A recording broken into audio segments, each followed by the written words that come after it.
मुअज़्ज़िज़ हाज़रीन, अल्लाह ताला जी रहमत जो फ़ैसिलो असांजे लाइ एतिरो सवलो आहे ऐं एॾो घणो आहे जो जेका असां सलात शरीफ़ पढ़ीसीं इन जे एवज़ में अल्लाह ताला 10 रहमतूं असांजे मथां मोकिले छॾियूं।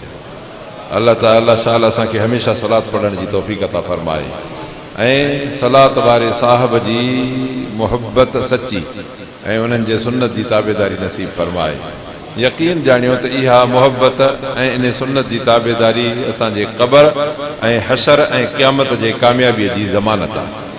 अल्लाह सभिनी खे नसीब फ़रमाए। मुअज़्ज़िज़ हाज़रीन, ज़िंदगीअ जे लाइ लाहे अमल इंसान खे मुक़ररु करण जो इख़्तियार पाण खे कोन्हे।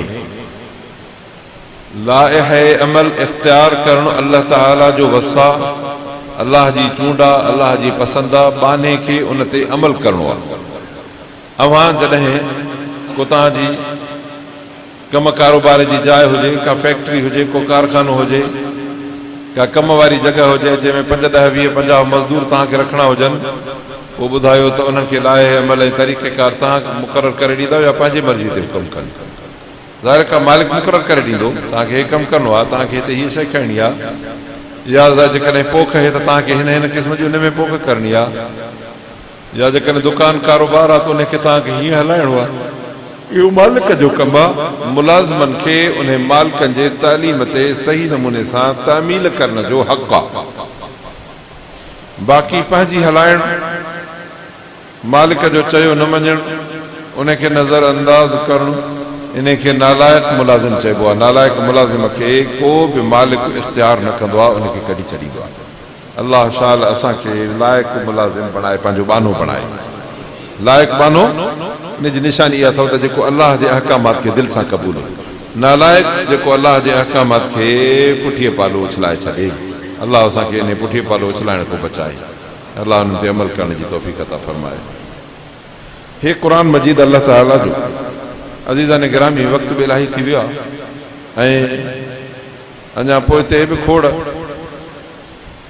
के मसरूफ़ियात अहिड़ियूं आहिनि जंहिंमें अञा वक़्तु सरफ़ थींदो।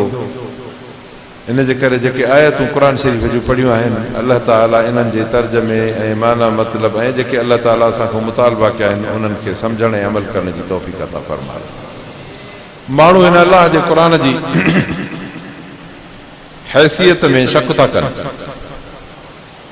2 क़िस्म इन में शक आहे। हिकिड़ो त हिकिड़ा माण्हू आहिनि जेके दो टोक क़ुर जो इनकार था कनि। छाजो क़ुर? ऐं उन्हनि में वॾो शरफ़ काफ़रनि जो आहे।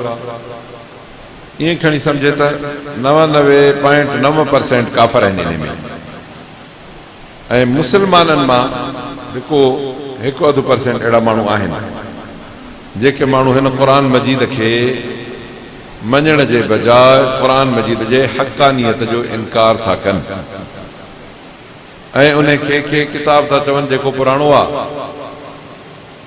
ऐं ॿियूं केतिरियूं ॻाल्हियूं त 2 क़िस्म माण्हू, हिकिड़ा इहे जेके इनकार करण वारा काफ़िर, ॿिया मुस्लमाननि मां इनकार करण वारा। ॿिया इनकार न कनि, मञोती कनि, वेसाह बि रखनि, अदब एतिराम बि कनि, 6-12 महीने उनखे नई चोली बि पाराइनि। वरी जेकॾहिं को बीमार सीमार थिए त तकड़ में इहा बास कबी त भला फलाणो ख़ुशि थिए, हे उथी वञे, हे ॿारड़ो ॼमे थो, माईअ खे व्यम थो थिए, इहो सवलो थी वञे त हिन क़ुर खे वरी नई चोली पाराईंदासीं। वरी साईं वञिबो, वञी बाज़ार मां 1/2 मीटर कपिड़े जो वठी अचिबो, 50 रुपए जो। अल बाबा कमु थी वियो, क़ुर जो हक़ पूरो। अल्लाह अकबर। हिननि वटि जेके पाण वटि एहसास अथनि, उहे एहसास हे क़ुर मजीद जे मथां फिट था कनि। कंहिं दोस्त खे पुटु ॼमंदो त मिठाई खाराए, बि मिठाई खाई ख़ुशि थी वेंदासीं। अञा को सवायो हूंदो हमराह त उहो मानी खाराईंदो, मानी खाई ख़ुशि थी वेंदासीं। अदा फलाणे दोस्त खे पुटु ॼाओ, भाउ ॼाओ, भाइटियो ॼाओ। या कंहिंजे नौकिरीअ में तरक़ी थी, उन तरक़ीअ जी ख़ुशी में असांखे मिठाई खाराई, चांहि पीआरी या मानी खाराई, इन में ख़ुशि थी वेंदासीं। हे सम्झनि था त क़ुर जो बि ईअं ई हक़ आहे। व्यम जे लाइ बास बासी थिए, हाणे व्यम थी वियो, ख़ैर सां ॿारड़ो सही थी वियो, माउ सही थी वई, 1/2 मीटर कपिड़े जो वठी क़ुर खे ॾिनोसीं, क़ुर जा हक़ ख़तमु।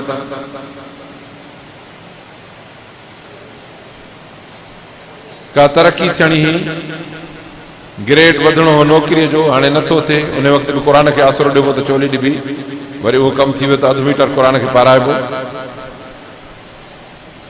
मां इहो पंहिंजो मुशाहिदो थो ॿुधायां, छो त असां वटि मदरसे में क़ुर शरीफ़नि खे जो इहे ग़िलाफ़ न हुया त ॿारड़ा बिना ग़िलाफ़नि जे खणी घुमाईंदा पिया वतन। पोइ जो इस्पताल वञणु थियो, जंहिंमें ॿारनि जो मसइलो पियो थिए ऐं वियम पिया थियनि, त उते ॾिठुमि त हेतिरी चोली गॾ में त पई आहे। पोइ पुछियमि इन खां मुंतज़िम खां, दादा हे छा आहे चीज़, जंहिंजो मसइलो हूंदो आहे अॼु क़ुर मजीद खे चोली पाराईंदा आहिनि। मां यार कुर्ब कर, असांखे ॾे, असांजा क़ुर शरीफ़ ख़ाली पिया आहिनि, खणी वञी पंहिंजनि खे वेड़ीसीं, तालिबनि खे वेड़े ॾिनमि त एतिराम सां खणनि, महफ़ूज़ रहनि।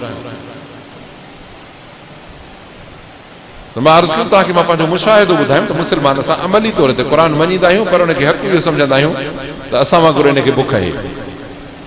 हालांकि क़ुर मजीद माण्हूअ जे दुनियावी हर ज़रूरत खे त पूरो सघे थो, करे थो सघे, पर आख़िरत जी ज़रूरत जिथे कंहिंजो बि दुनिया जो हथ न पहुचे, उन्हनि जे इंसिदाद, पूराई ऐं कामयाबीअ जो ज़ामिन बि अलाह जो क़ुर आहे। उनखे तुंहिंजे मुंहिंजे इन चोली ऐं अध मीटर कपिड़े जी कहिड़ी ज़रूरत आहे? इन क़ुर जी हिकिड़ी असां खां तक़ाज़ा आहे, हिकिड़ा तलब आहे, हिकिड़ो मुतालबो आहे।